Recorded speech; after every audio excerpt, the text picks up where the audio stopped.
Welcome friends. வாங்க இன்றைக்கி நம்ம சிறுதானிய வகையை சேர்ந்த சத்தான கம்பு ரொட்டி, கம்பு பரோட்டா எப்படி செய்யலான்னு பார்க்கலாங்க. கம்பு நம்ம உணவில் அடிக்கடி எடுத்துக்கிறதால நோய் எதிர்ப்பு சக்தி அதிகமாக்குது. அதே சமயம் இதில் கால்சியம், அயன் சக்தி, நிறைய வகையான சத்து பொருள்லாம் இதில் எக்கச்சக்கமாக இருக்குங்க. நம்ம அடிக்கடி இதில் கம்பு அடை, ரொட்டி, இட்லி, தோசை இந்த போல் டிஃபன் செய்து கொடுக்கலாங்க.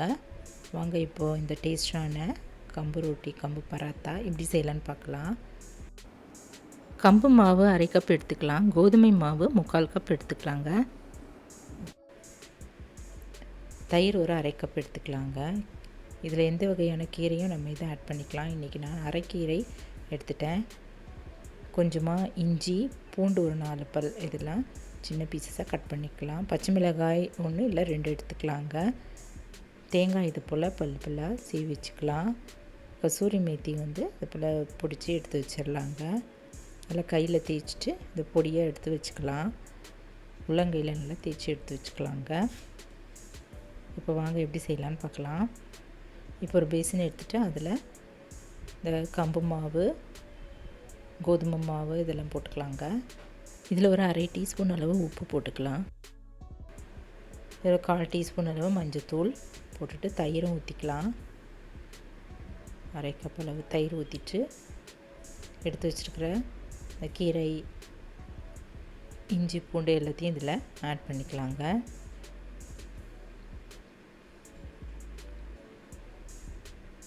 பச்சை மிளகாய், தேங்காய், அப்புறம் இந்த கசூரி மேத்தி எல்லாத்தையும் போட்டுட்டு நல்லா இப்படி கலந்துடலாம்.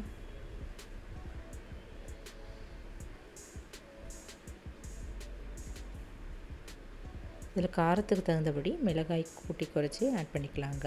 கலந்துட்டு கொஞ்சம் கொஞ்சமாக தண்ணி ஆட் பண்ணிவிட்டு நல்லா சப்பாத்தி மாவு பதத்துக்கு பிசைஞ்சிக்கலாம்.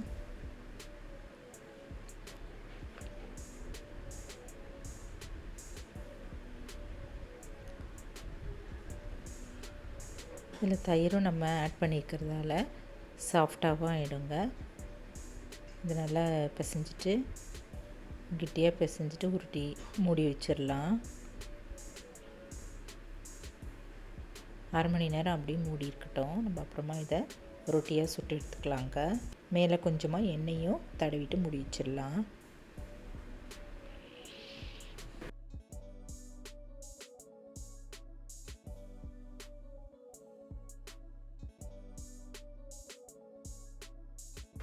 இப்போ இந்த கம்பு ரொட்டிக்கு நம்ம சைட் டிஷ்ஷாக தக்காளி சட்னி, தக்காளி வெங்காய சட்னி அரைச்சிக்கலாங்க.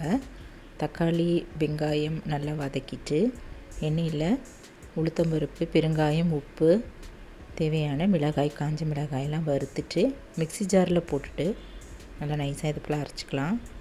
இதுக்கு கடுகு, பெருங்காயம் போட்டு தாளித்தும் ஊற்றிடலாங்க.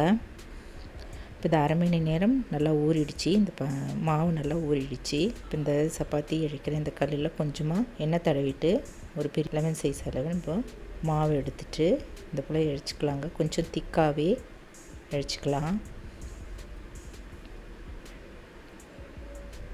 எண்ணெய் நம்ம இந்த கட்டையிலையும் தடைக்கலாங்க. அப்போ தான் ஒட்டாமல் வரும். கல்லுலேயும் கொஞ்சமாக எண்ணெய் அப்படி தேய்ச்சிட்டு நம்ம இது போல் கொஞ்சம் திக்காக நம்ம இழைச்சிக்கலாம். இப்போ அடுப்பில் ஒரு தோசை கல் போட்டுட்டு அதில் கொஞ்சமாக ஆயில் ஊற்றிட்டு இது ஒவ்வொன்றா சுட்டு எடுத்துடலாங்க.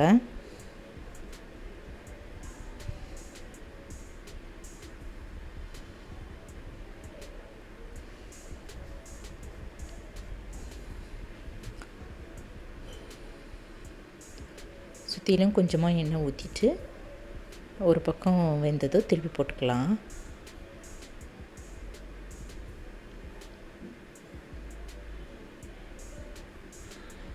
நல்லா டேஸ்ட்டாகவும் நல்ல ஃபில்லிங்காகவும் இருக்குங்க. நம்ம இது ஒரு 2 ரொட்டி சாப்பிட்டாலே போதும்.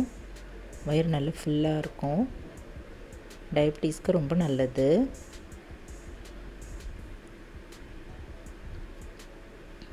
வளரும் குழந்தைங்களுக்கும் இது செய்து கொடுக்கலாங்க. பெரியவங்க கூட அடிக்கடி இது உணவில் சேர்த்துக்கலாம். ஒரு பக்கம் நல்லா செவந்த பிறகு திருப்பி போட்டுக்கலாம். இன்னொரு பக்கமும் எண்ணெய் ஊற்றிட்டு 2 பக்கமும் நல்லா இந்த போல் லைட்டாக செவந்த பிறகு தட்டில் எடுத்து வச்சிடலாங்க.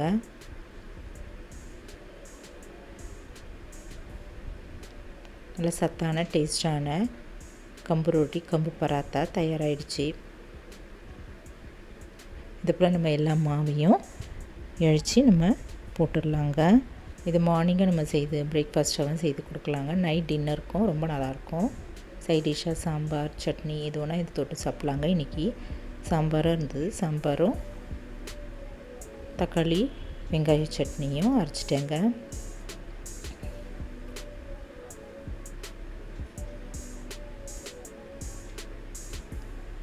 அருமையான இந்த கம்பு ரொட்டி நீங்களும் வீட்டில் ட்ரை பண்ணி பாருங்கள்.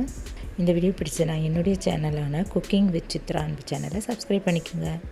தேங்க்ஸ் ஃபார் வாட்சிங். நம்ம அடுத்த வீடியோவில் பார்க்கலாம். நன்றி, வணக்கம்.